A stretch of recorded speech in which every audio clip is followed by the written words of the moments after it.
Discipline is destiny and ego is the enemy. You're losing, not because you lack talent, because you lack discipline. Every single day you're choosing comfort over mastery. You're choosing the opinion of strangers over the clarity of your own mind. You're choosing distraction over direction, and you're calling it normal.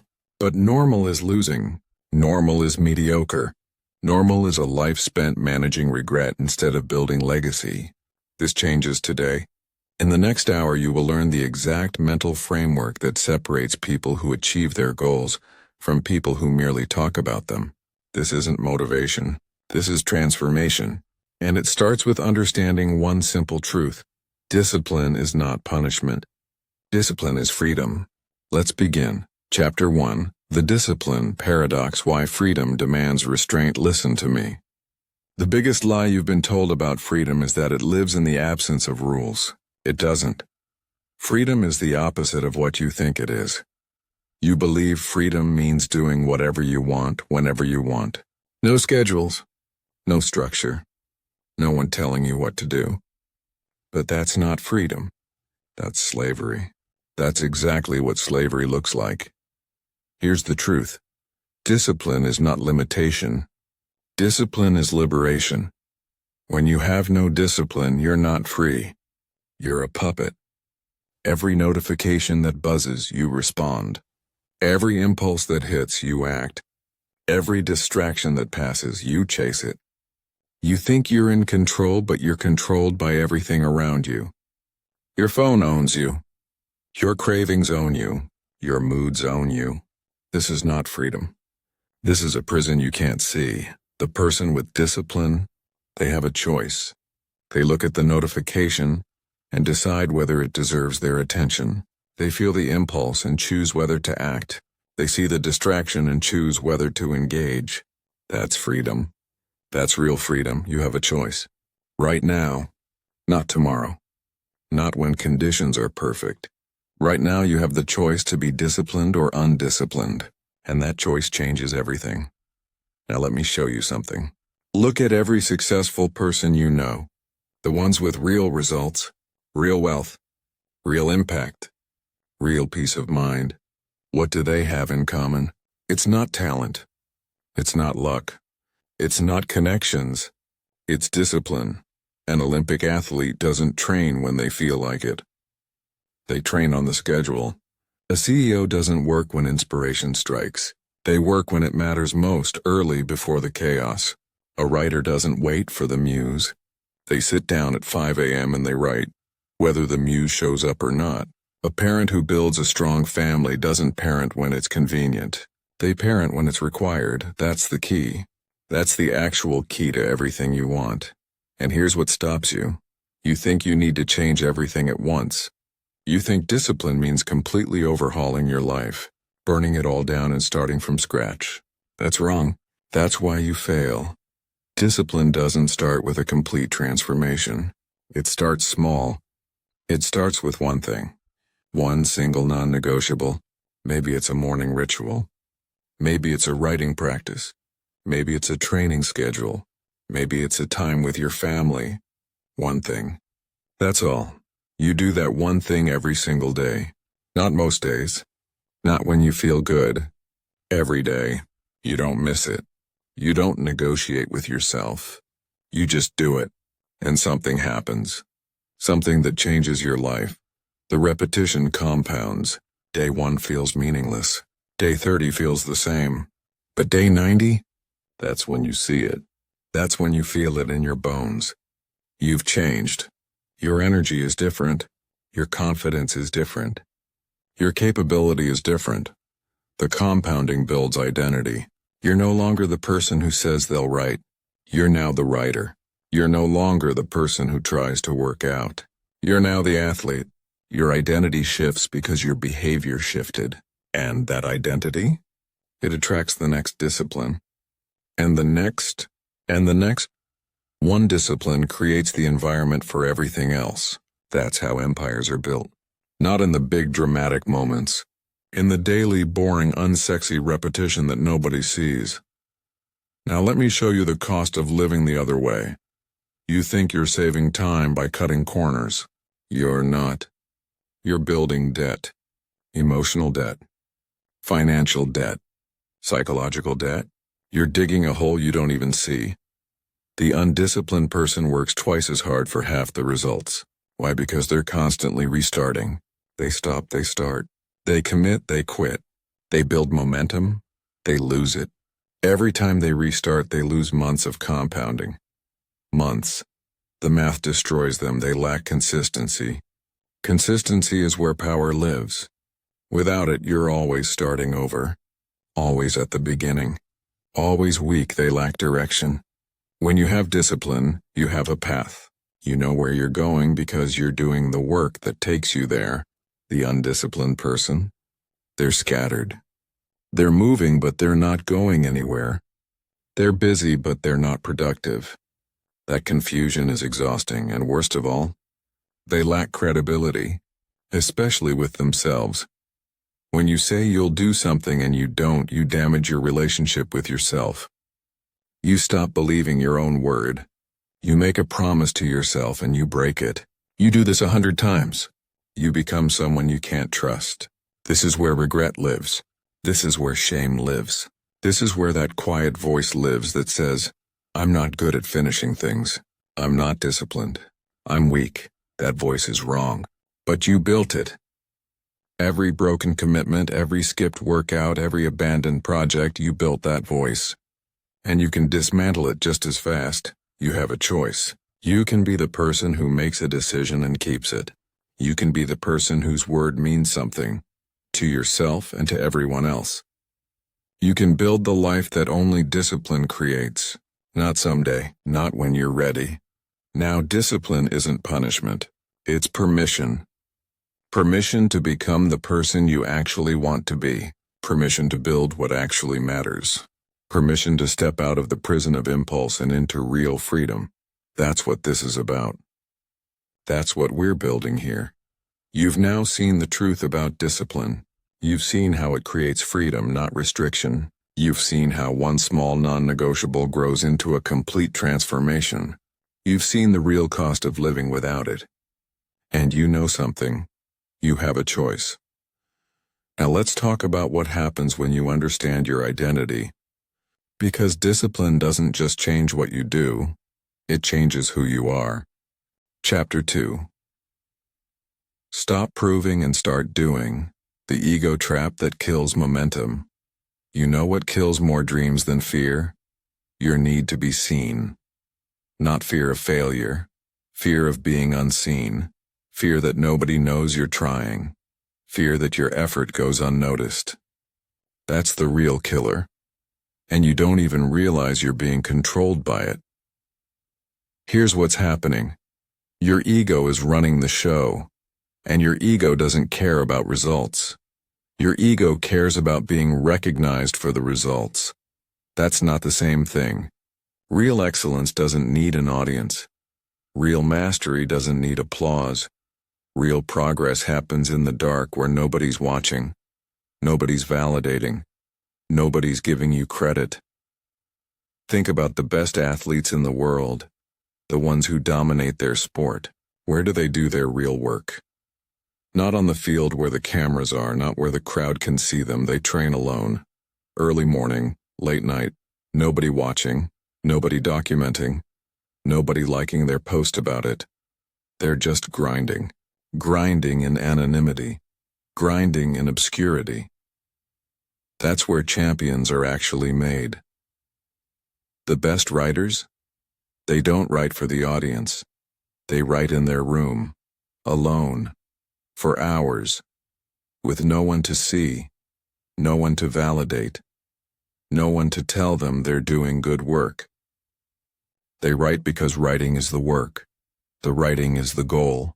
Recognition is secondary, or not even on the list. And the moment, and listen to me closely, the moment you start performing your discipline instead of practicing it, you've lost the plot. You've completely lost it. You're no longer building. You're posing. You're taking a selfie mid-workout instead of doing another set. You're announcing your goal to a room full of people instead of silently pursuing it. You're documenting your progress for social media instead of documenting your progress in your actual life. You're performing discipline. You're not practicing it. And here's what's devastating. Other people can't tell the difference. They think you're serious. But you know. Deep down, you know. You feel it. The difference between actually doing the work and performing the work. It eats at you. That's your conscience telling you the truth. Let me show you exactly what's happening with this validation thing. Because it's more insidious than you realize. Every single hour you spend proving yourself to others is an hour not spent improving yourself. That's not poetic. That's math. That's real time you're stealing from your own growth. You have finite hours. You're spending them on two different projects. Building your life or building your image. And most people are spending way more time on the image. Social media has weaponized this like nothing else. It's brilliant in the worst possible way. Here's the trap. You go to the gym. Good. You did the work. And now your brain says, prove it. So you take a selfie. You write a caption. You post it. You wait for the likes. You get them. Your dopamine spikes. You feel good. You feel accomplished, except you didn't accomplish anything. You took a picture. That's all. You got the dopamine hit that was supposed to come from doing 50 hard reps, except you didn't do 50 hard reps. You did 30, then you posed. You've cheated yourself. This is happening everywhere. Someone has a goal, and their first instinct is to tell everyone about it. Why? Because the moment you say it out loud, your brain treats it like you've already done it. The external validation satisfies you prematurely. You get the reward before you've earned it. And studies prove this. People who externalize their commitment, who announce their goals to others, actually perform worse than people who keep quiet. Why?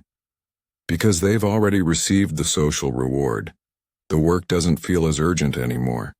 The grinding doesn't feel as necessary. They've already won in the eyes of others. That's a performance tax. That's you paying yourself with fake currency. You walk around with the feeling of accomplishment, but without the actual accomplishment. You have the image of success but not the substance. And the deeper you go down this road, the more hollow you become. Because real confidence doesn't come from external validation. Real confidence comes from knowing you did the work when nobody was watching. Real confidence comes from a conversation with yourself. From knowing that you're the kind of person who keeps their word. From knowing that you can trust yourself. From proving it to yourself, not to Instagram. Here's what I want you to do. Stop counting likes. Stop tracking comments. Stop measuring your worth by how many people are paying attention to your progress. Instead, measure yourself this way. Can you do the work when there's no audience? Can you keep the commitment when nobody will ever know if you break it? Can you build something for years while nobody's watching? Can you do that? That's the real test. That's the only test that matters. Because here's the thing about the people who actually win, who actually build real empires, real wealth, real impact. They spent years invisible. They spent years working while everyone else was sleeping. They spent years failing where nobody could see. They spent years building credibility with themselves before they ever became visible to the world. And then one day, the world noticed. Not because they were trying to be noticed, but because the work was undeniable. Because the results spoke for themselves.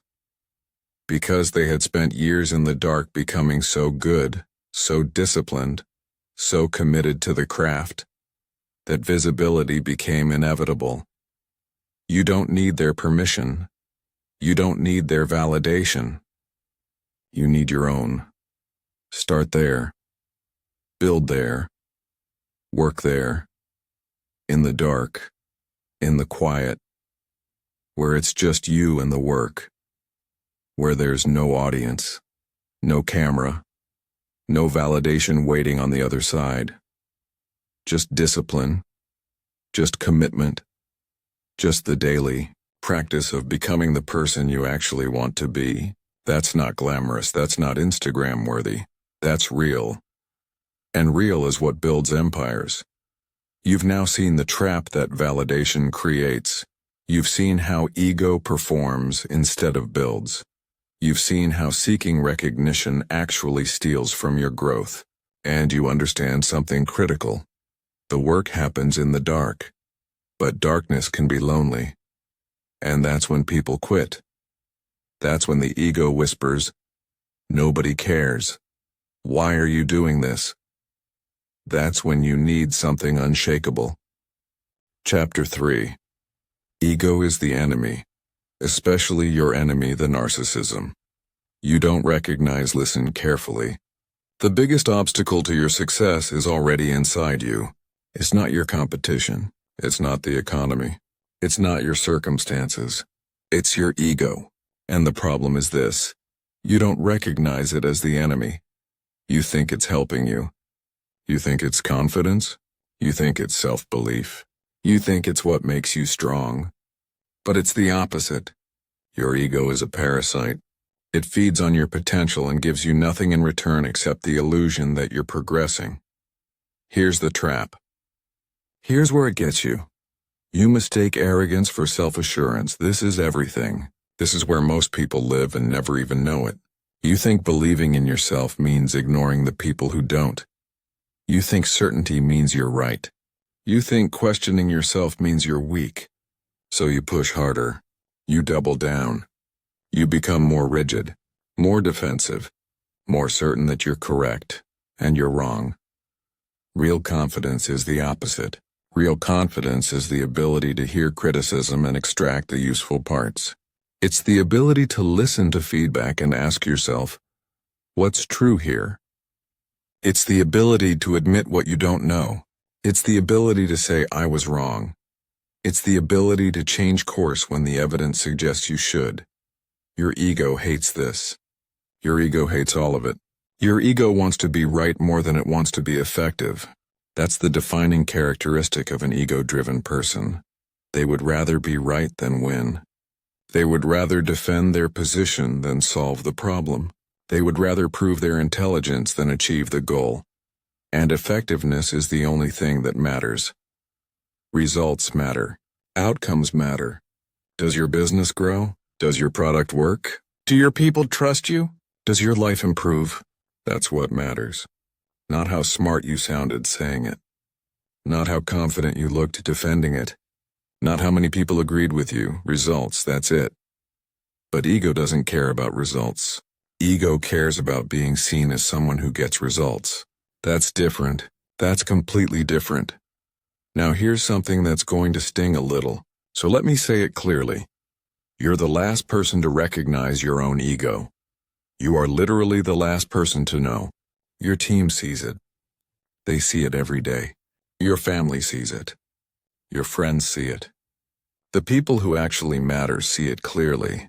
They see that you're more interested in being seen as intelligent than in actually solving the problem. They see that you're more invested in protecting your image than in protecting their interests. They see it. But they can't tell you why. Because your ego won't listen. This is how it happens. This is how leaders lose loyalty. They're more concerned with being right than with being good leaders. They're more concerned with maintaining control than with empowering their team. The team notices. The team resents it. The team leaves. This is how movements die. The leader becomes more important than the mission. The ego of one person matters more than the success of the group. And eventually, the group finds a leader whose ego isn't in the way. This is how empires crumble. Not from external pressure, not from competition or market forces or bad luck, from internal rot, from a leader whose ego has metastasized so far that it's infected everything. The decision-making becomes about protecting the leader's image. The strategy becomes about validating the leader's past choices. The organization becomes a machine designed to feed one person's ego instead of serving its actual purpose.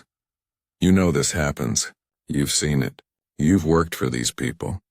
You've watched their organizations implode. And the terrifying question is this: are you one of them? Is your ego already in the driver's seat and you just don't know it yet? That's why you need people around you who will tell you the truth. People who aren't afraid of your reaction. People who care more about your actual success than your feelings. Those people are invaluable. And if you don't have them, you're already in trouble. Let me show you how ego disguises itself as something productive. This is the sneaky part. You work hard. You stay busy. You're always doing something. You feel productive. You feel like you're moving. You feel like progress is happening. And ego says, yes, this is it. This is what success looks like. You're crushing it. But are you progressing? Are you actually moving toward your goal? Or are you just moving? Ego measures by hours worked, not by results delivered. Ego measures by effort expended, not by problems solved. So you can spend 60 hours on a project that should take 10. Ego celebrates this. Ego says, look at your dedication. Look at your work ethic.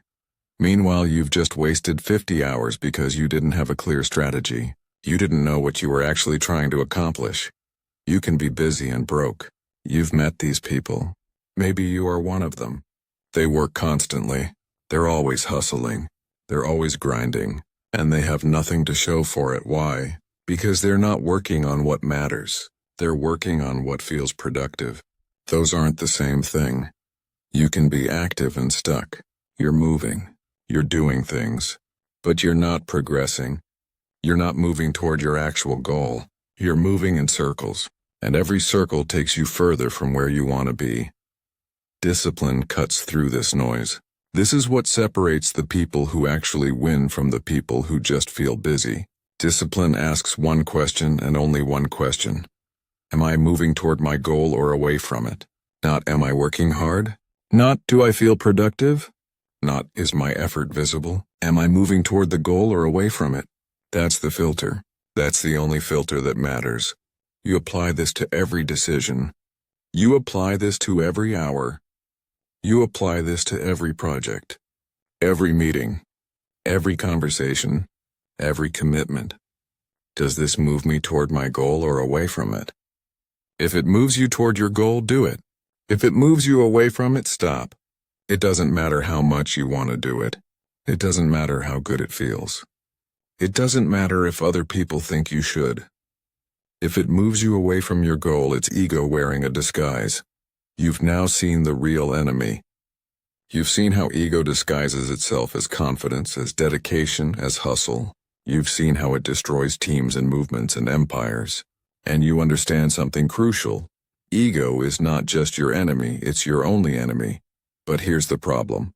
Knowing your ego is the enemy doesn't kill it. Knowledge alone doesn't work. You can understand everything I'm saying and still be ruled by your ego tomorrow morning. Why? Because your ego is relentless. It's always recruiting, always rationalizing, always finding new ways to protect itself. You need something stronger than knowledge. You need a practice. You need a daily discipline that keeps your ego in check. You need what the best leaders in the world have: humility as a habit. Chapter 4. The Decision Factory, where discipline becomes automatic. You wake up. It's 6 a.m. and immediately your brain asks a question. Should I work out? That's a decision. And the moment you give your brain a decision to make, you've already lost. You don't know it yet, but you've lost. Because discipline isn't about making the right decision every single time. Discipline is about never having to make the decision at all. This is the difference between people who follow through and people who quit. It's not that one group has more willpower. It's that one group has removed the need for willpower entirely. Stop making decisions. Build systems. This is the fundamental principle that separates the disciplined from the undisciplined. Every single day you wake up, your discipline is tested. Should I work out? Should I check my phone? Should I start the hard project? Should I scroll? Should I eat healthy? Should I waste time? Dozens of decisions, hundreds, and each one drains you. This is called decision fatigue. It's real. Your brain has a finite amount of decision-making capacity every single day. Scientists have proven this. By the end of the day, after making 100 decisions, your brain is exhausted. And when your brain is exhausted, your default is always the path of least resistance, the easier choice, the more comfortable choice, the choice that requires less willpower. This is why so many people fail. They're trying to be disciplined through sheer force of will. They're making the same decision over and over. Should I work out? Yes. Should I check social media first? No. Should I scroll just a little bit? No. Should I start working? Yes. By day 5, their willpower is depleted. By day 10, they're done. They quit. But here's what the winners do. They don't make the decision at all. They build a system. A system removes the need for willpower. A system replaces willpower with structure. You don't wake up and decide whether to exercise. You exercise because 6 a.m. is gym time. Non-negotiable, automatic. Your workout is scheduled. Your gym clothes are laid out. Your bag is packed. You're not asking yourself questions. You're not negotiating with yourself. You're following a system.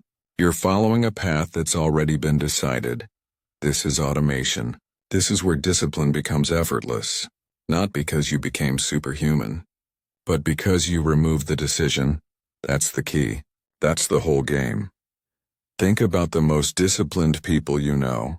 Do you think they wake up every morning and fight themselves? Do you think they're constantly making the right choice through sheer willpower? No, they've engineered their lives so that the right choice is the only choice. The system makes the decision for them. They just follow the system. Your morning routine is a system. Your work hours are a system. Your meal prep is a system. Your phone habits are a system. Every single one of these is a decision you make once and then you automate it. You don't redecide every day. You follow the system, and the beautiful part, once the system is in place, discipline is easy. It's not a battle anymore. It's just what you do. Now let me tell you something that's going to change how you think about discipline. You are not as disciplined as you think you are. You're just in an environment that makes discipline easier. That's it? You want proof? Put yourself in a different environment for 1 week. Remove the structure. Remove the system. Remove the design. And suddenly you're not disciplined anymore. You're struggling. You're making bad choices. You're eating junk. You're wasting time. You're not who you thought you were. The discipline wasn't inside you. The discipline was in your environment. This is revolutionary, because it means you don't need to become more disciplined. You need to design an environment that doesn't require as much discipline. Here's how. Remove the temptation. Delete the app. You don't need it on your phone. You don't need the notification. You don't need the easy access. Delete it. If you want to use it, you can still access it on your computer. But you've added friction. You've made it less convenient. And that friction is your ally. Remove the junk from the pantry. If it's not there, you can't eat it. It's that simple. You don't have to exercise willpower at 10 p.m. when you're tired and hungry. The junk food isn't an option. You've already made the decision for your future self. You've removed the choice. Arrange your space so the right choice is the easy choice. Your workspace should be set up for focus. Noise-canceling headphones ready. Phone in another room. Documents open. Nothing between you and the work. Your bedroom should be set up for sleep. No screens, no light, no distractions. Cool temperature. Everything designed for rest. You are designing your environment like an architect designs a building. With intention. With purpose. With precision. You're not relying on willpower to overcome a badly designed environment. You're using design to make willpower unnecessary. You don't climb Mount Everest through willpower alone. You use ropes. You use anchors. You use a clear path and proper equipment. You use systems that keep you safe and moving forward. You don't decide to not fall. You use a rope so you can't fall. Your environment is your rope. Design it like your life depends on it. Because it does. Remove the app. Delete the bookmark. Throw away the snacks. Organize your desk. Close the tab. Unsubscribe. Block the website. Make the wrong choice difficult and the right choice obvious. This is environmental design, and it's more powerful than willpower. It's more powerful than motivation. It's the secret weapon of people who actually follow through. Now I'm going to give you something practical, something you can implement today. This is the secret to embedding any new discipline into your life. The 72-hour rule. You can do anything for 72 hours. Seriously. Anything. You can wake up early. You can work out every day. You can stop eating junk. You can stop scrolling. You can start writing. You can do it for 72 hours, 72 hours. That's 3 days. 3 days where you don't negotiate. 3 days where you follow the system perfectly. 3 days where you don't break the chain. Why 72 hours? Because this is the window where your behavior shifts from new thing I'm trying to part of my routine. Your brain is still in startup mode for the first 72 hours. Your brain hasn't accepted the new pattern yet. But something happens on day 4. Something shifts. Most people quit before day 72. They quit on day 2. They quit on day 5. Why? Because they're waiting to feel motivated. They're waiting for it to feel easy. You know what? It won't feel easy. Discipline doesn't require motivation. Discipline requires commitment.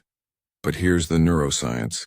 If you can survive 72 hours of discomfort, if you can push through the resistance, the doubt, the frustration, your brain stops fighting the new pattern. Your brain accepts it. Your brain says, okay, this is what we're doing now. This is part of the routine. Stop fighting it.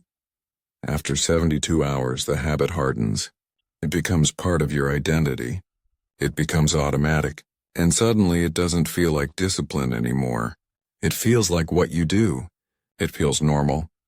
But you have to get through 72 hours first. That's the gate. That's the test. That's where most people fail. They fail because they quit too early. They quit because day 3 feels impossible.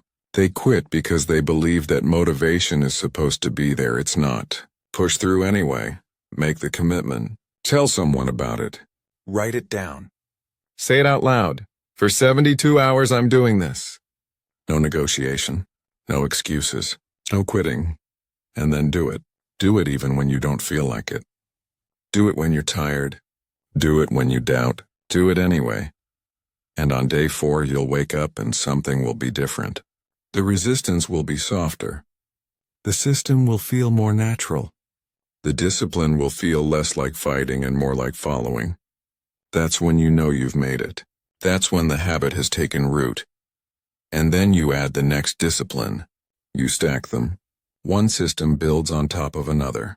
One habit creates the foundation for the next. And before you know it, you're not making decisions anymore. You're following a life that's so well designed, so well systematized, that discipline isn't a struggle. It's just what you do. You've now seen the fundamental truth. Discipline is not willpower. Discipline is systems. You've seen how your environment does the work for you. And you've learned the 72-hour window, the gate through which all new habits must pass. But here's what happens after 72 hours. Your new system is in place. Your new habit is forming. And suddenly you have energy and momentum you didn't have before. You're not spending willpower on discipline. You're spending it on growth. You're spending it on vision. You're spending it on the next level. That's when things accelerate. That's when you start creating real momentum. That's when the compounding begins. And that momentum, that power, it requires protection. It requires you to know which distractions are assassins in disguise. Chapter 5. The Power of Subtraction. Why less is the new. More. Everyone wants to add more. More skills. More clients. More projects. More followers. More money. More opportunities. More. It's the American obsession. It's the default setting for ambition. If you want to win, you need to do more. You need to be everywhere. You need to be everything to everyone. You need to say yes to every opportunity. That's the myth, and it's destroying you. Here's the truth. Addition is noise. Subtraction is signal. When you add more, you dilute your focus. You split your energy across more targets. You become a generalist instead of a specialist. You become someone who does 10 things at 70% instead of someone who does one thing at 100%. And the market doesn't reward mediocrity. The market doesn't reward divided attention. The market rewards excellence. The highest performers in the world don't add. They subtract. They say no to good opportunities to say yes to great ones. They eliminate the projects that don't align with their vision. They delete the relationships that drain them. They remove the commitments that don't serve their mission. They don't do this because they're mean. They do it because they understand something fundamental. Focus is power. Subtraction is an act of discipline. It's actually harder than addition. Why? Because saying no requires conviction. Addition is easy. Addition feels like growth. Addition feels like you're building something. But subtraction? Subtraction feels like you're losing something. Subtraction feels like you're saying no to opportunity. Subtraction feels like scarcity. So most people don't do it. Most people add and add and add until they're overwhelmed, until they're stressed, until they're broken. You're different. You understand that saying no to the good is the only way to say yes to the great. Let me tell you something that most people never actually calculate. You have 168 hours a week. That's your life. That's all of it. 168 hours. Now subtract sleep. If you sleep 8 hours a night, and you should, that's 56 hours gone. You have 112 hours left. Now subtract work. If you work 8 hours a day, 5 days a week, that's 40 hours gone. You have 72 hours left. Now subtract the minimum obligations. Eating, showering, commuting, basic household tasks, basic life maintenance. Let's be generous and say that's 5 hours a day. That's 35 hours. You have 37 hours left. 37 hours. That's your actual discretionary time. That's the time that determines your trajectory. That's the time that separates the winners from everyone else. Your attention is your most finite resource. And attention is what you're spending in those 37 hours. What are you paying attention to? What are you allowing into your consciousness? What is consuming your mental energy? If you're consuming content, you're not creating. If you're scrolling social media, you're not building. If you're existing in a state of perpetual distraction, you're not becoming anything. You're just consuming what other people created. Successful people protect their attention like it's currency. Because it is. It's the only currency that actually matters. Money comes and goes, opportunities come and go. But attention is life itself. Attention is where you're actually spending your existence. Subtraction means choosing ruthlessly what gets your attention and what gets the void. What gets your 37 hours? What earns access to your consciousness? These are the most important questions you'll ever answer, because once you answer them, you know what to eliminate. You know what to delete. You know what to say no to. You know what drain gets cut off immediately. Is this app stealing your attention? Delete it. Is this friendship one-sided? End it. Is this project misaligned with your goal? Stop it. Is this meeting going nowhere? Skip it. Is this conversation pulling you backward? Leave it. Your attention is too valuable to waste on anything less than your actual priorities. Now I'm going to say something that's going to challenge everything you've been taught about success. Simplicity is the ultimate sophistication. The complex life is a sign of confused thinking. You've got too many goals, too many projects, too many relationships, too many commitments. You're torn in 100 directions because you haven't done the work to simplify. You haven't had the courage to eliminate. You're living a life of addition. The simple life is a sign of clarity. You know what you want. You know what matters. You know what doesn't. You've eliminated everything that doesn't serve your mission, and the result? Your life is simple. It's not boring. It's powerful. One main goal, that's what you focus on, not 5 goals, not 10. 1. Everything you do either moves you toward this goal or away from it. That's the filter. That's how you decide what gets your attention. 3 daily non-negotiables. Morning ritual. Deep work block. Evening reflection. That's it. Every single day these 3 things happen. That's your foundation. That's what ensures you're progressing. Everything else is secondary. 5 meaningful relationships, not 500 followers. 5 people who matter. People you invest in. People who invest in you. People who know you. Not your online persona. You. The real you. That's where real connection lives. That's the framework. That's the structure of a simple life. 1 goal. 3 daily non-negotiables. 5 meaningful relationships. Everything else is distraction. The most disciplined people don't have more going on. They have less. They're not juggling chaos. They're executing with precision. They're not managing complexity. They're managing clarity. Look at them. They're not running around trying to do everything. They're focused. They're calm. They're present. Why? Because they've subtracted. They've said no. They've eliminated. And now, they only do what matters. And because that's all they do it extraordinarily well. That's the power of subtraction. That's why less is the new more. Simplicity doesn't mean boring. It means powerful. It means intentional. It means every action has a reason. It means you know exactly why you're doing what you're doing. It means your life is a coherent narrative instead of a scattered collection of random activities. And the beautiful part? Simplicity is more fulfilling than complexity. When you have fewer things to manage, you actually enjoy them more. When you have fewer goals, you actually achieve them more. When you have fewer relationships, you actually nurture them more. Simplicity isn't limiting. Simplicity is liberating.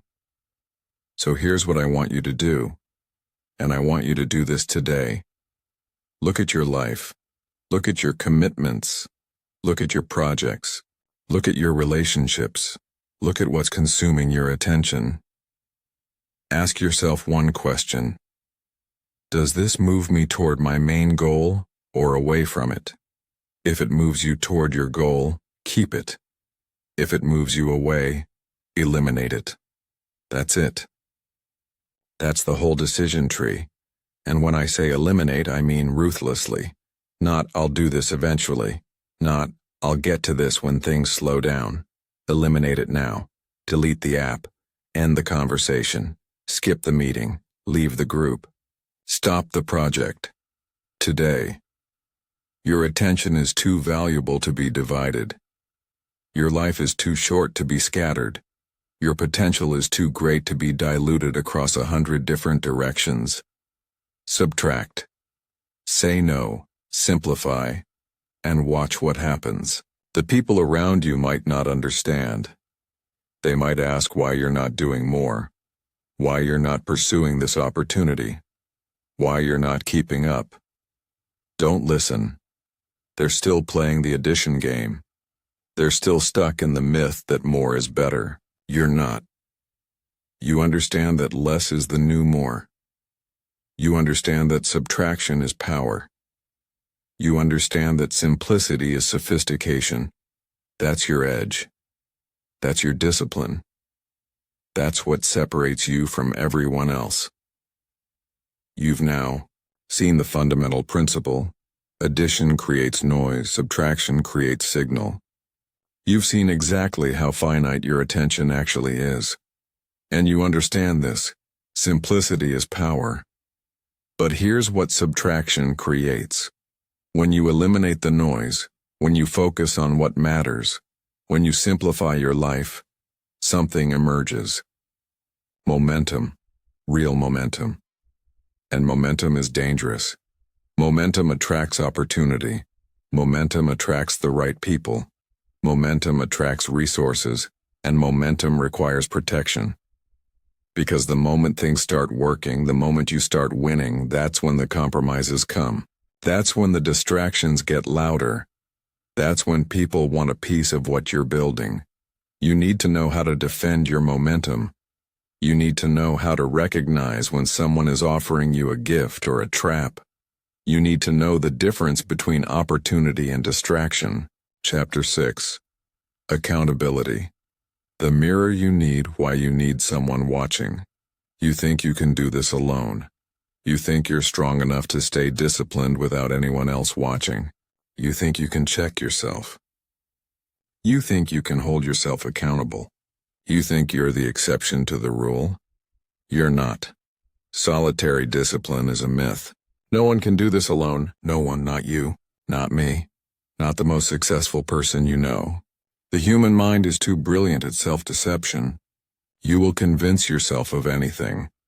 You'll convince yourself that missing the workout doesn't count because you were busy. You'll rationalize the decision to skip the writing session because you weren't inspired.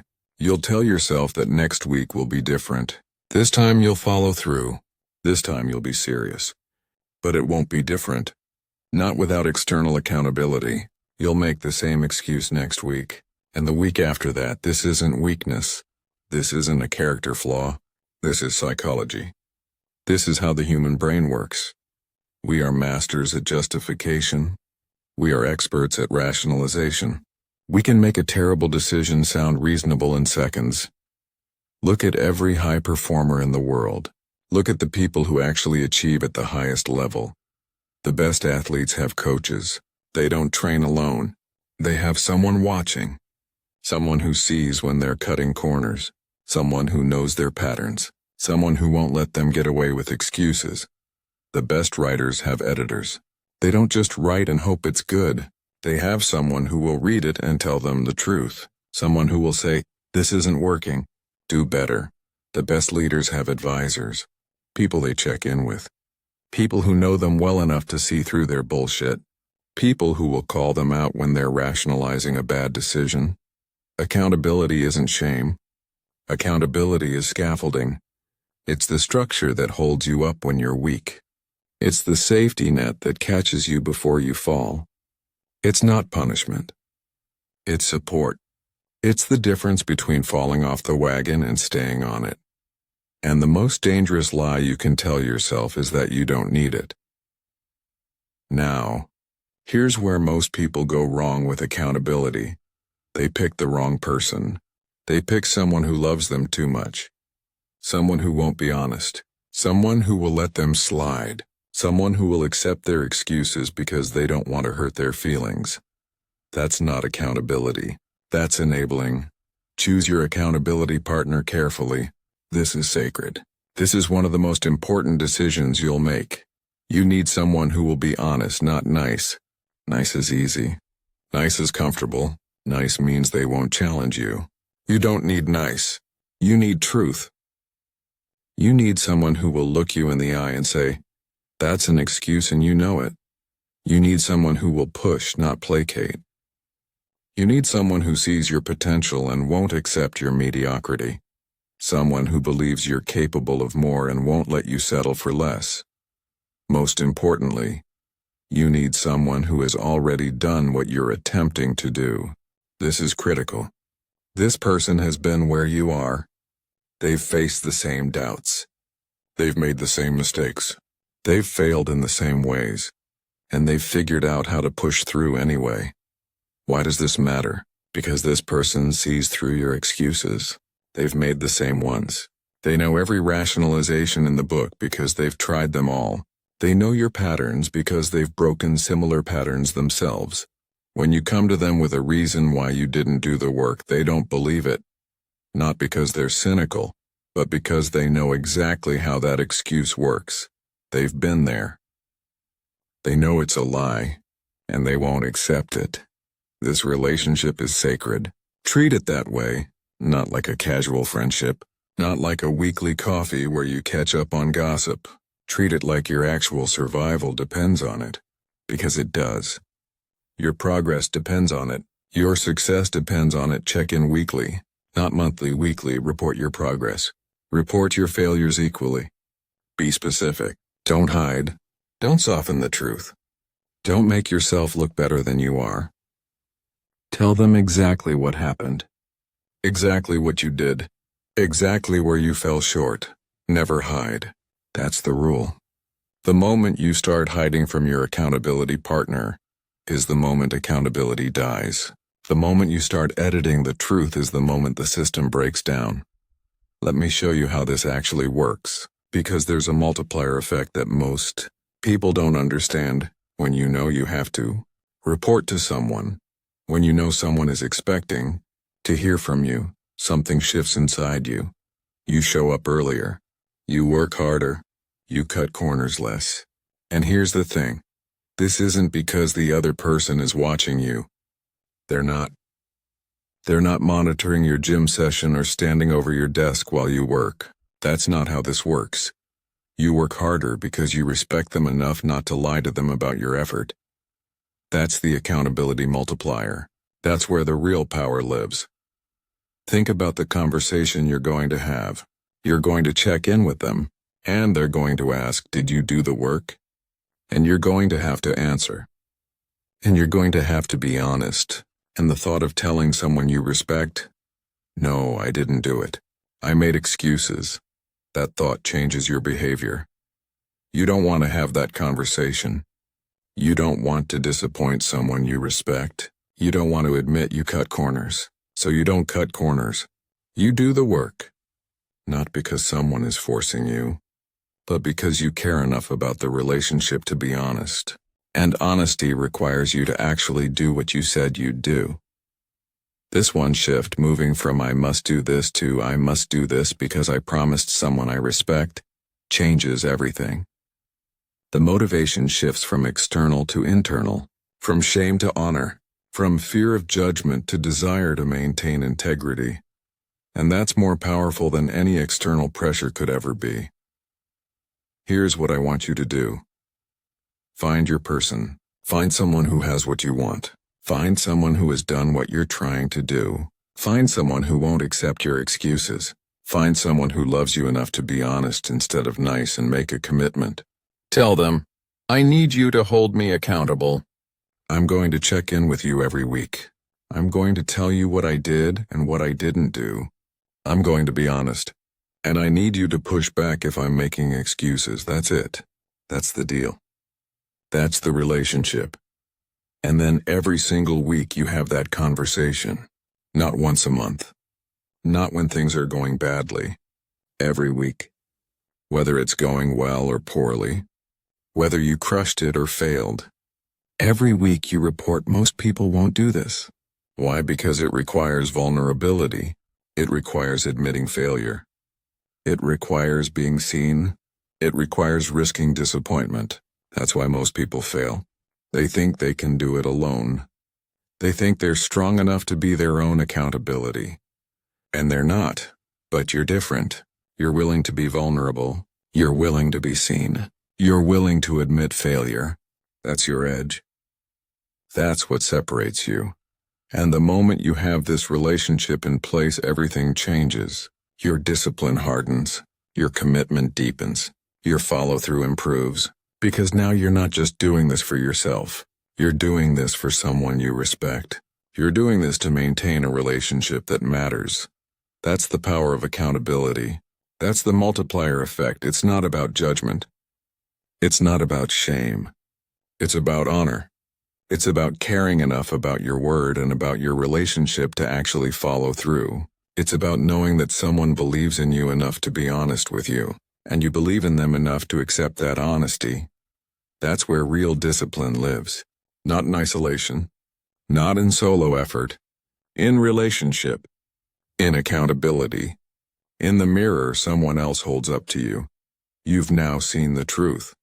Solitary discipline is a myth.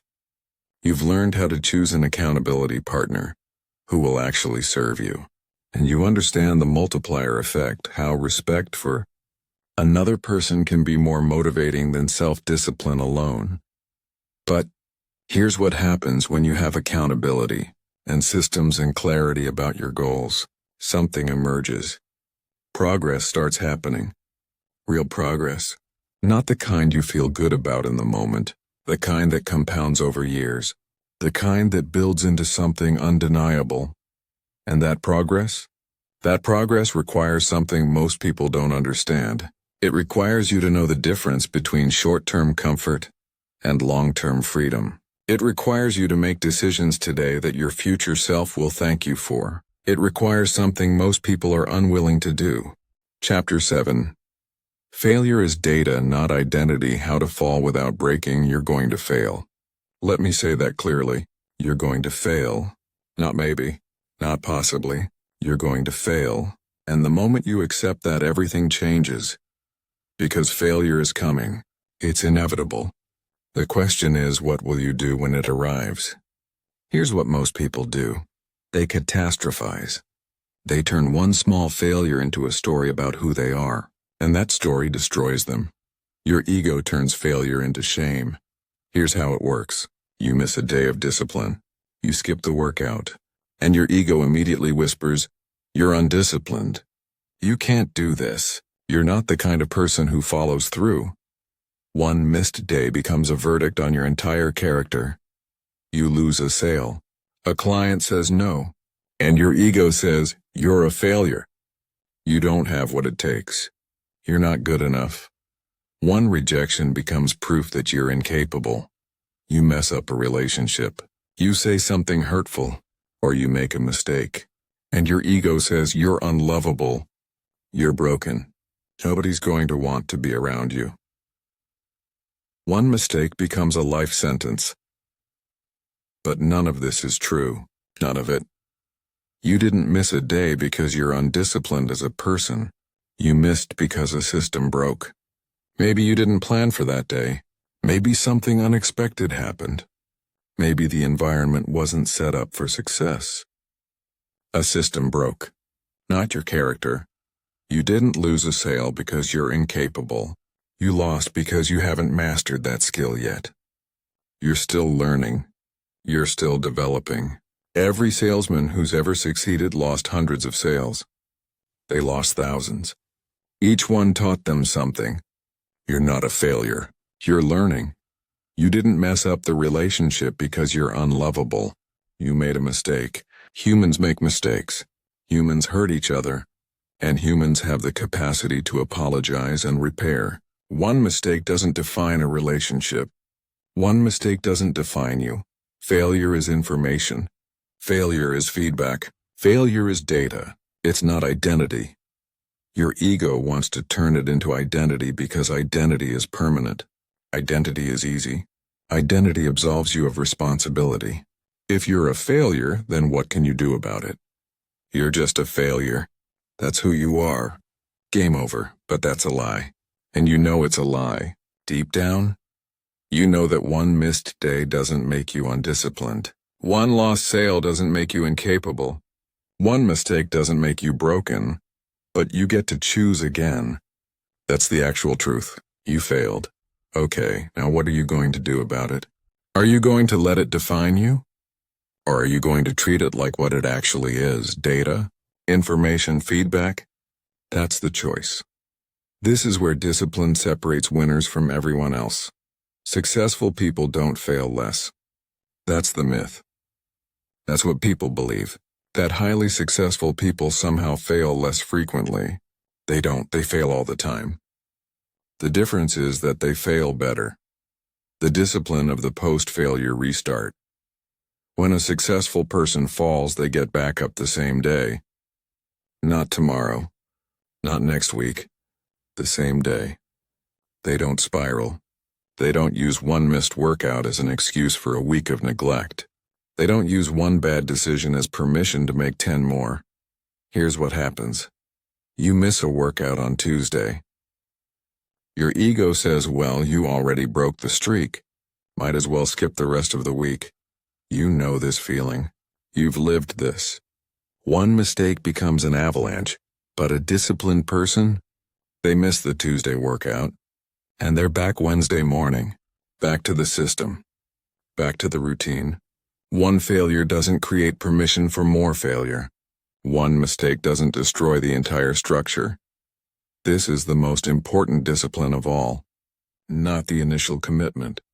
Not the first 30 days. The immediate restart after failure. This is where real discipline lives because the initial commitment is easy. Motivation is high. Everything is fresh. But restarting after failure, that requires something different. That requires humility. That requires not letting your ego turn one failure into an identity. That requires the discipline to get back up when getting back up feels pointless. You act like nothing happened because in the grand scheme, one failure is nothing unless you let it become everything. That's the choice. That's always the choice. One failure can be a one-day event, or it can be the start of a downward spiral. The difference is how quickly you restart. And if you can restart quickly, if you can treat failure as data instead of identity, if you can get back to the system without shame or drama, then failure loses its power over you. Then failure becomes just another data point. Then failure becomes feedback you can use to improve. Now let me tell you something most people never understand about building real strength. The strongest systems aren't rigid. Rigid systems break. Rigid systems fail catastrophically. You push too hard and snap. You can't bend, so you break. The strongest systems are elastic. They bend but don't break, and you build this elasticity by failing on purpose, by failing small, by testing your discipline with low stakes. Anti-fragility comes from strategic failure. Here's what this looks like. You miss a workout in week 1. Intentionally or unintentionally, it doesn't matter. Now you know exactly how quickly you get back. You've tested the system. You've seen what happens when you miss a day, and you've proved to yourself that you can recover. That's anti-fragility. That's strength. You make a small mistake on a project. You test your process. You find the flaw.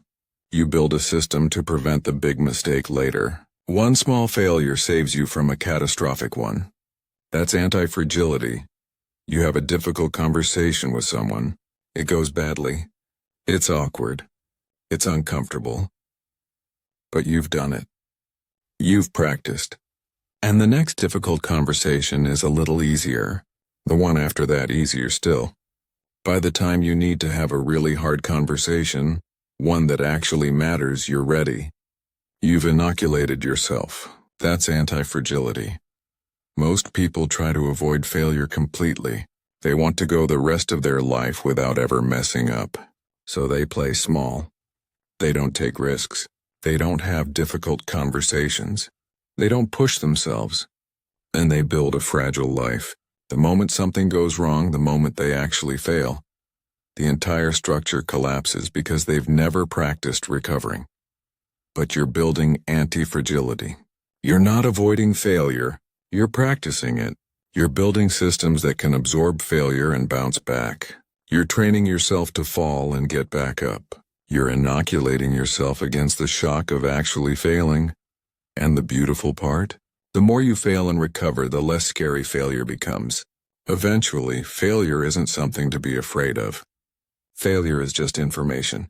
Failure is just feedback. Failure is just data that helps you build something stronger. So here's what you do. You're going to fail, accept it. It's going to happen. And when it does, and it will, you're going to have a choice. You can let your ego turn it into identity. You can spiral. You can use it as an excuse to abandon the whole thing. That's one choice, or you can treat it like data. You can ask what went wrong. What system broke? What can I learn? And then you get back to work. Same day, not tomorrow. Same day. The restart is where your real discipline lives. Not in the initial commitment. In the restart. In the ability to fall and get back up without letting it destroy your identity or your trajectory. That's what separates winners from everyone else. Not avoiding failure. Recovering from it. Fast. clean, without drama. You've now seen that failure is information, not identity. You've learned the discipline of the immediate restart, and you understand that anti-fragility comes from practicing failure intentionally. But here's what happens when you build this kind of resilience, when you fail and bounce back, when you treat failure as feedback instead of identity, when you build systems that can absorb impact and keep moving. Progress accelerates. Real progress. The kind that compounds over years. The kind that builds into something undeniable. And that progress? That progress requires something most people are unwilling to do. It requires you to know the difference between short-term comfort and long-term freedom. It requires you to make decisions today that your future self will thank you for. It requires patience. Real patience. The kind that most people don't have. Chapter 8. The compound effect is not optional. Time is your unfair advantage. You want transformation. You want it fast. You want it visible. You want people to notice. You want to wake up one day and suddenly be different. Suddenly be strong. Suddenly be rich. Suddenly be the person you always wanted to be. That's not how this works. Here's the truth. You're not one workout away from fitness. You're not one chapter away from mastery. You're not one sale away from abundance. You're not one conversation away from a great relationship. But you are consistent, daily, unglamorous discipline away from all of it. This is the compound effect. And I need you to understand this because this is the foundation of everything that actually matters. 1% better every day sounds insignificant. Look at it on a spreadsheet. 1%. It doesn't look like much, does it? 1%. Who cares about 1%? You'd laugh if someone told you that 1% was going to change your life. Except it will. Over 1 year, 1% daily compounds to 3,800%. Let me say that again. 1% daily compounds to 3,800% in 1 year. That's not motivation. That's not inspiration. That's mathematics. That's physics. That's how exponential growth works. You're not adding 1%. You're multiplying by 1.01 every single day. And when you do that 365 times, the result is staggering. The question isn't whether compounding works. It works. It always works. It's the most reliable force in the universe. The question is different. The question is, are you willing to be invisible for long enough for the results to show up? Because the results don't show up immediately, and that's where most people quit. Let me show you exactly what happens. For the first 6 months, nobody notices your discipline but you. You're showing up. You're doing the work. You're putting in the reps. And nothing visible is changing. Your bank account looks the same. Your body looks almost the same. Your skills look identical. Your relationships feel the same. Nothing on the outside has changed. This is the gap. This is the invisible zone. This is where the actual work is happening. But you're the only one who knows it. You're the only one who sees it. Everyone else thinks you're the same person you were 6 months ago. For the first year, still nobody notices. Maybe your body has changed slightly. Maybe your bank account has moved a little, but not enough to matter. Not enough for anyone to comment. Not enough for you to feel like something big is happening. It still feels small. It still feels like you're grinding for nothing. This is where most people quit. They're expecting overnight change. They're expecting the market to reward them immediately. They're expecting people to notice. They're expecting the results to be visible and undeniable right now. But compounding is patient, and most people don't have the patience. Most people don't have the discipline to be invisible long enough. They look at 6 months of work with no visible results and they think, this isn't working. They look at a year of discipline and think, I'm wasting my time. They compare their work to someone else's result and think, why aren't I there yet? They don't see the years of compound interest working quietly in the background, so they quit. They start something new. They chase a different strategy. They look for a shortcut, and they reset the counter back to day one. Meanwhile, If you have the discipline to stay in the gap, you keep going. You keep showing up. You keep doing the work. You know it's compounding. You can feel it even if you can't see it yet. You trust the process even though the market hasn't validated it. You trust yourself even though nothing has changed yet. And then somewhere between year 1 and year 2, something shifts. You look in the mirror and you're different. You check your bank account and it's different. You approach a project and you're different. People around you notice. They ask what changed. You know exactly what changed. Time did. Compound interest did. Consistency did. If you do, everything changes. This is your unfair advantage. Your unfair advantage is not talent. Your unfair advantage is not luck. Your unfair advantage is not connections. Your unfair advantage is patience. Your unfair advantage is the willingness to be invisible while you're compounding. Your unfair advantage is the discipline to stay consistent when nobody's watching. And nothing's changed yet. Most people can't do it. Most people don't have the stomach for it. Most people need the feedback. They need the validation. They need to see results immediately, and because they need that, they quit. But you're different. You understand compounding. You understand that the results are inevitable if you just stay consistent. You understand that time is your unfair advantage. So you stay. You keep showing up. You keep compounding, and one day you wake up and you're unstoppable. Now there's a lie that's keeping you stuck, and I need to dismantle it right now. You're waiting for the right moment to start. You're waiting for perfect conditions. You're waiting for the perfect job, the perfect body, the perfect relationship status. You're waiting for your life to stabilize so you can focus on your goals. You're waiting for the kids to grow up. You're waiting for the economy to improve. You're waiting for motivation to strike. And while you're waiting, someone else is compounding right now. Today. Someone else started their discipline today. Someone else started 6 months ago. Someone else started 2 years ago. Someone else started 5 years ago. Do you know where they are now? So far ahead that catching up is no longer possible. Let me paint you a picture. 2 people. Both want to build a business. Person A starts today. Person B says, I'll start next year when things settle down. Person B is waiting for perfect timing. Perfect conditions. The perfect starting position. 1 year passes. Person A has compounded. They've made mistakes. They've learned lessons. They've built systems. They've attracted clients. They've built credibility. They're not successful yet, but they're moving. They're on the trajectory. Person B finally starts. They're a full year behind. Can they catch up? Maybe, if they work twice as hard.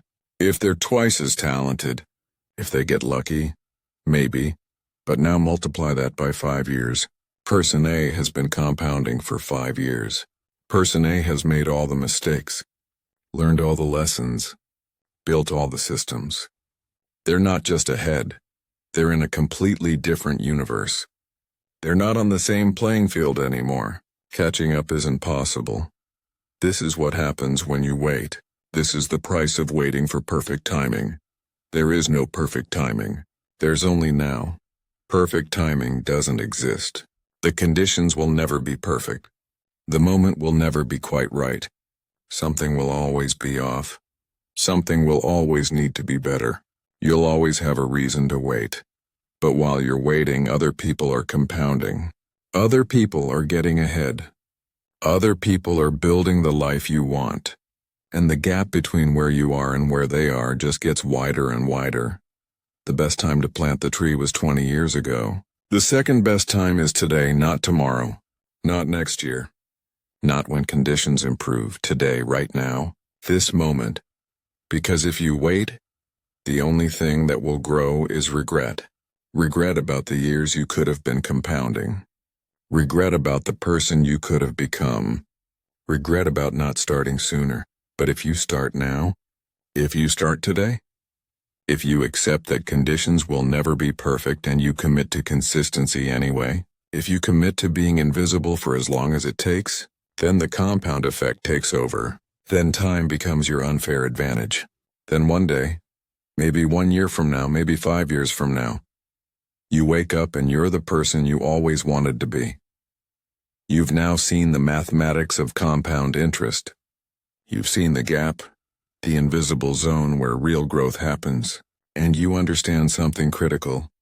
Perfect timing doesn't exist. The only timing that matters is now. But here's what I need to tell you.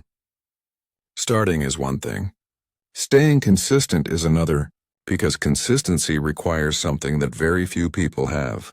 It requires the ability to do something that doesn't feel good, something that doesn't feel important, something that feels insignificant. It requires you to say no to immediate gratification. It requires you to sacrifice today's comfort for tomorrow's freedom. It requires you to make decisions that your future self will thank you for, even though your present self is suffering. That's the real discipline. That's what separates the people who compound from the people who quit. Chapter 9. Discipline under pressure. When comfort disappears and only character remains, you think you're disciplined. You wake up early. You work out. You follow your routine. You hit your goals. You feel disciplined. But let me ask you something. What happens when everything falls apart? What happens when you lose the job? What happens when the market crashes? What happens when the relationship ends? What happens when the business fails? What happens when the diagnosis comes back bad? What happens when the money runs out? That's when you find out who you actually are. Your discipline when everything is going well is not discipline. It's convenience. Think about it. When you're healthy and energetic, showing up for your morning workout is easy. When business is booming, working hard feels natural. When the relationship is strong, being present feels effortless. You're disciplined. Or so you think, but that's not discipline. That's just following the easy path. That's just doing what feels good because it feels good. That's just following the current, because the current is moving in your direction. Real discipline shows up when you're exhausted. Real discipline shows up when you're scared. Real discipline shows up when you want to quit. Real discipline is the decision to keep showing up when the outcome is uncertain. You don't know if it's going to work. You don't know if you're going to make it. You don't know if this bet is going to pay off, and you show up anyway. You do the work anyway. You keep going anyway. That's discipline. That's character. You can fake discipline in good times. You can perform discipline when everything is convenient. But you can't fake it when the pressure is on. You can't perform when your back is against the wall. When the stakes are real and the outcome is uncertain and the pain is immediate, you either have discipline or you don't. This is where most people reveal their character. And most people's character isn't what they thought it was. When the weight gets heavy, they drop it. They quit. They say, this isn't working. I need to try something else. When the project gets hard, they abandon it. They find a reason to leave. They say, this wasn't meant for me. When the relationship gets difficult, they leave. They say, we're not compatible anymore. They don't see this as failure. They see it as circumstance. But that's a lie. This isn't bad luck. This isn't circumstance. This is exposure. You now know who you actually are. You're someone who quits when things get hard. You're someone who abandons ship when the storm hits. You're someone who doesn't actually have the discipline you thought you had. And here's the thing. Most people never recover from that realization. They carry it with them. They know who they are, and they're disappointed by it. But you have a choice. You can be disappointed, or you can use it. Here's what most people don't understand about crisis. Crisis is terrible. Crisis is painful. Crisis is the worst thing that can happen. But embedded inside crisis is opportunity. Embedded inside the destruction is the chance to rebuild. The crisis is your opportunity to rebuild. When everything collapses, when the external structure is gone, when the old way doesn't work anymore, that's when you get to build something different. That's when you have permission to change. That's when nobody can say, why are you doing it differently? Because the old way is dead. The old structure is gone. You have to rebuild anyway. This is when you get to build internal structure, when everything external is falling apart. You can't rely on your environment anymore. You can't rely on conditions being favorable. You can't rely on the system being set up for success. So you have to build something inside yourself that doesn't depend on external conditions. You have to build character. You have to build discipline.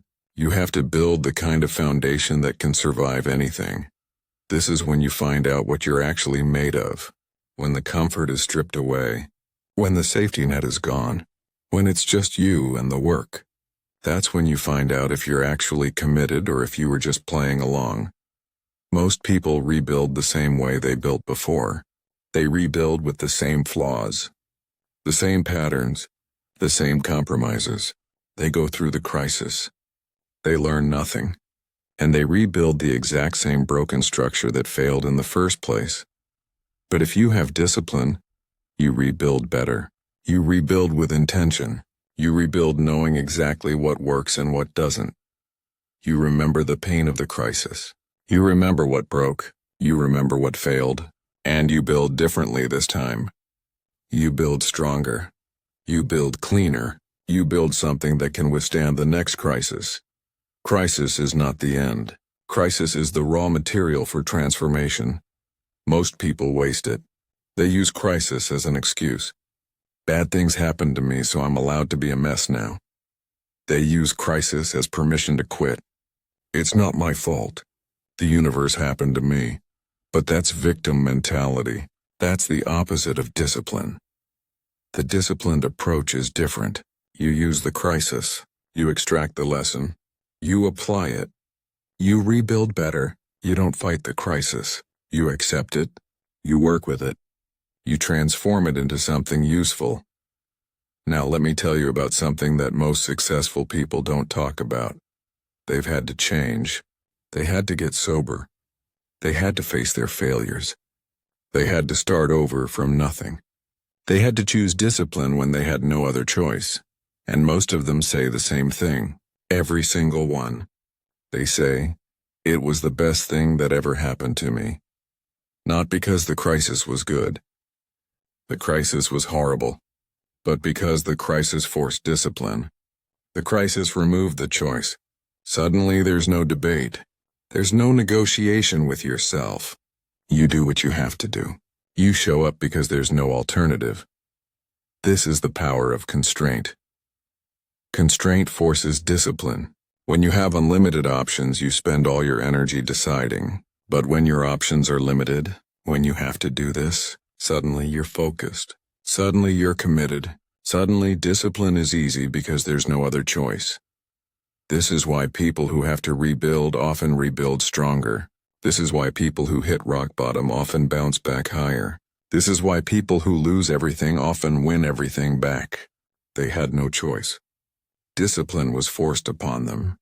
And in that constraint they found power. But here's the problem. Most people wait for crisis to teach them discipline. They wait for the forced constraint. They wait for their back to be against the wall. And yes, that works. The crisis comes. The choice is removed. They get disciplined, but that's insane. You don't have to wait for crisis to build discipline. You don't have to lose everything to find your character. You don't have to hit rock bottom to learn what it feels like to climb. You can impose your own constraints now. You can create your own pressure. You can make discipline non-negotiable before life forces your hand. You don't have to wait for the job loss. You can decide, my financial discipline is non-negotiable. I'm saving 30% of my income. That's not optional. That's not negotiable. That's just what we do. You don't have to wait for the health crisis. You can decide, my fitness is non-negotiable. I work out every single day. That's not optional. You don't have to wait for the relationship to break. You can decide that my presence is non-negotiable. I'm present with my family. I'm present with the people I love. That's not negotiable. When you impose your own constraints, when you make discipline non-negotiable before life forces your hand, you develop character ahead of time. You build the foundation before the earthquake. You test your discipline while the stakes are low. And when the real crisis comes, and it will come, you won't shatter. You'll bend. You'll be stressed. You'll struggle, but you won't break. Because you've already built the internal structure. You've already tested the foundation. You've already proven to yourself that you can do hard things. This is the gift you give yourself when you impose your own constraints. This is what happens when you make discipline non-negotiable before you have to. You've now seen the truth. Discipline is revealed under pressure, not in comfort. You've seen that crisis is an opportunity to rebuild better, and you understand something crucial. You don't have to wait for crisis to force discipline upon you. You can choose it now. You can impose constraint on yourself. You can make discipline non-negotiable before life demands it. But here's what I need to tell you. This is the deepest level of what we're building. Everything before this has been foundation, systems, accountability, compound interest. But this is the core. This is the part that survives everything. Because eventually everyone faces something. Everyone hits a wall. Everyone faces pressure they didn't expect. And when they do, all the systems and accountability and goals fall away. And what remains is just character. Just discipline. Just the person you decided to become before the pressure came. That's what we're really building here. Not a better life. A better self. Not better results. Better character. A self that can handle anything. A self that gets stronger under pressure instead of breaking. That's discipline. That's what we've been building all along. Chapter 10. Your legacy starts tomorrow. The discipline that outlives you, you're going to die. Let me say that clearly. You're going to die. I'm going to die. Everyone listening is going to die. And everything you've built, everything you've accumulated, everything you've worked for, it's all going to be left behind. Your money will be spent. Someone will inherit it, or it will be taxed, or it will be wasted. Either way, it will be gone. Your possessions will decay. Your house will crumble. Your car will rust. Your clothes will fade. The things you worked so hard to acquire will become dust. Your status will fade. The title you fought for will go to someone else. The recognition you earned will be forgotten. The applause will stop. The attention will move on. In 50 years, nobody will remember your job title. In 100 years, nobody will remember your name. But something will last. The only thing that lasts is the person you became and the person you influenced. Think about the people who shaped you, the ones you actually respect, the ones who actually changed your life. Did they change you through their money? Probably not. Did they change you through their possessions? No. Did they change you through their status? Not at all. They changed you through who they were. They changed you through their consistency. They changed you through their character. They changed you through the daily unglamorous discipline to live according to their values. That's what changed you. That's what lasted. Discipline is what builds that person, and discipline is what you pass on. Your kids don't inherit your bank account. They inherit your habits. They watch how you treat people when nobody's looking. They watch how you respond to failure. They watch how you handle pressure. They watch if you keep your word. They watch if you do what you say you'll do, and they become what you exemplify. This isn't parenting advice. This is inheritance. This is what you actually leave behind. Your genetics might give them blue eyes or height or a predisposition to certain things, but your discipline shapes who they actually become. Your team doesn't inherit your title. They inherit your standards. When you decide that excellence isn't negotiable, they internalize that standard. When you decide that integrity is non-negotiable, they bring that to their work. When you decide that showing up matters, they show up. You're not managing people. You're setting a standard, and that standard ripples through everyone who works with you. Your legacy isn't what you accumulated. It's what you exemplified. You want to know what lasts, what you stood for, what you refused to compromise on, what you did when nobody was watching, what you did when it would have been easier to quit, what you did because it was right, not because it was profitable. That's what lasts. That's what people remember. That's what changes them. And exemplification only happens through discipline, not through speeches, not through inspiration. through the daily, consistent, unglamorous decision to live according to your values. Every single day, whether anyone is watching or not, whether it feels good or not, whether it pays off immediately or not, that's the legacy that lasts. Now, here's something most people don't think about. You think your discipline only affects you. You think your morning workout only matters for your body. You think your work ethic only matters for your paycheck. You think your integrity only matters for your self-respect. You're wrong about all of it. The ripple effect of one disciplined life is exponential. When you show up for your work, you're not just doing your job. You're signaling to your team that excellence isn't negotiable. You're showing them what commitment looks like. You're showing them that the standard doesn't drop when nobody's watching. And that signal spreads. Other people start raising their standard because you said it. When you stay loyal to your partner through the hard times, you're not just protecting a relationship. You're teaching your kids what love actually means. You're teaching them that love is a choice, not a feeling. You're teaching them that commitment means something. You're teaching them what to look for in a partner, and they carry that forward. And they teach their kids, and the ripple spreads through generations. When you keep your word, when you do what you say you'll do, you become someone people trust. People talk about you. You can trust them. If they say they'll do it, it gets done. That reputation compounds. People want to work with you. People want to be around you. People want to partner with you. And their lives improve because you decided to keep your word. When you work on yourself, when you invest in your own growth, when you discipline yourself to become better, you become someone worth following, not someone worth managing, not someone worth listening to for entertainment, someone worth actually following, someone who has something to teach, someone who has figured something out. This ripple effect is exponential. You have no idea who's watching you, right now, today.